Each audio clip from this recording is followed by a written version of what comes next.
All right, let's dive into a battle that's happening right on your desk, probably every single day. The pen versus the keyboard. It feels like such a simple choice, right? But what if I told you that the tool you pick can actually fundamentally change the way you think? Let's get into it. It's a weird situation we're in, isn't it? We're writing more now than at any point in human history. Emails, texts, docs. But the actual physical skill of handwriting is kind of fading away. So that begs the big question. Which tool makes us smarter? Does grabbing a pen instead of tapping on a keyboard really make a difference inside our brains? So here's the core of it. This isn't just about preference, it's a trade-off. As you can see, the keyboard is all about pure, unadulterated efficiency. It's fast, it's easy to edit, it gets the job done. But the pen? Well, the pen is slow. It's deliberate. And science is starting to tell us that its very inefficiency might be its secret weapon for building deeper memories and real understanding. It's a battle between getting things done fast and getting them to stick. To really get what's going on, we have to pop the hood and look inside the brain. We're going to see what's actually firing up there, neurologically speaking, when you write something by hand versus when you type it out. And trust me, the difference is pretty wild. Okay, so the first big idea we need to wrap our heads around is something called the motor-cognitive link. It's this amazing relationship where the physical act of doing something, like carefully forming the letters of a word, actually kicks your higher-level brain functions into gear. So with handwriting, every single stroke and curve is more than just a movement. It's an act of learning that helps weld that information into your memory. And then there's the power of touch, or what scientists call haptic feedback. This is where you can really feel the difference. Handwriting is this rich, high-fidelity experience. You feel the drag of the pen, the texture of the paper. It creates this intimate connection. Typing, on the other hand, is totally low fidelity. Every key press feels exactly the same. It's a uniform, mechanical action. And that huge difference in what you're feeling is a major piece of this puzzle. And wow, this table just lays it all bare. When you look at brain scans, handwriting lights up a huge network of regions. It's basically a whole brain workout. You get these complex, unique movements for every letter, and it synchronizes your brain waves in a way that's crucial for deep learning and creativity. Typing? Well, it's efficient. It uses fewer circuits, designed for one thing, speed. It gets the job done, but it's a much quieter party happening inside your head. So, the bottom line is that all these different areas, the parts of your brain that handle movement, sensation, and language, they're all firing at once when you write by hand. It creates this incredibly powerful multi-sensory learning event that you just don't get from tapping a key. Now let's see how this all plays out in a real-world scenario. Which brings us to the ultimate battlefield, the lecture hall. When you're trying to learn something new, does the tool you use to take notes actually change how much you learn? Well, the research here is a fantastic test case for everything we've been talking about.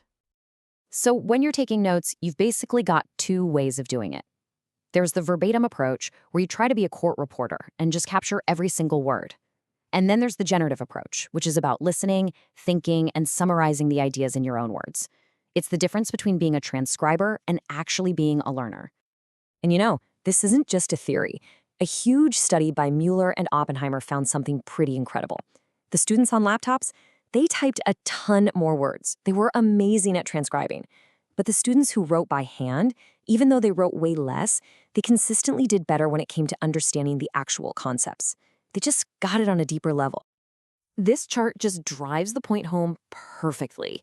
Sure, the laptop users were a little better at remembering random specific facts, probably because they typed the exact words, but look at the difference on the conceptual questions, the ones about the big ideas.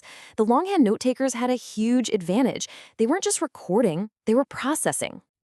But wait, here's the twist, and it's a big one. The real magic might not be the pen itself, but the strategy that the pen forces you to use. Think about it. Handwriting is slow. You can't possibly write down everything the professor says. So you have to listen, you have to filter, you have to summarize. You're forced to think. In this case, the slowness of the tool is actually its greatest strength. And all of this leads us to an even spicier topic. What about cursive? Is it just some old-fashioned, fancy writing style, or is it a crucial cognitive tool that we're crazy to let go of? From a brain's point of view, the argument for keeping cursive is surprisingly strong. It's a completely different mental operation than just printing letters. It gets the right side of your brain more involved and literally builds stronger connections between the two hemispheres. It's like an intense workout for your fine motor skills. So maybe we should think of it less as a style of writing and more as a form of cognitive training that builds a better, stronger brain. So you've got these two camps, right? On one side, you have people saying, come on, it's obsolete. Why waste precious classroom time on this when kids could be learning to code? But on the other side, the argument is that the unique brain-building benefits are just too valuable to throw away. It's a classic battle between modern utility and foundational brain development. So, after all that, what's the verdict? The pen or the keyboard? Well, it turns out that is completely the wrong question to be asking. This isn't an either-or fight. The future is about using the right tool for the right job at the right time. And the answer is actually super simple, but really powerful. It boils down to this. Handwriting is for input. It's for learning, for grappling with new ideas, for getting information into your brain. And typing? Typing is for output. It's for producing, editing, and sharing those ideas with the world as efficiently as possible. This really points to a clear roadmap. Phase 1. In the early years, you build that deep neurological foundation with print and cursive. Phase 2, you bring in typing to build up speed and efficiency. And Phase 3, the most important part, is mastery, teaching students how to be strategic and choose the right tool for the task at hand. The pen for learning, the keyboard for producing. And of course, we absolutely have to talk about accessibility, because this is super important. For a lot of learners, especially those with conditions like dysgraphia, typing isn't just a choice, it's a lifeline. It allows them to bypass the physical struggle of writing, letting them get their brilliant ideas out into the world.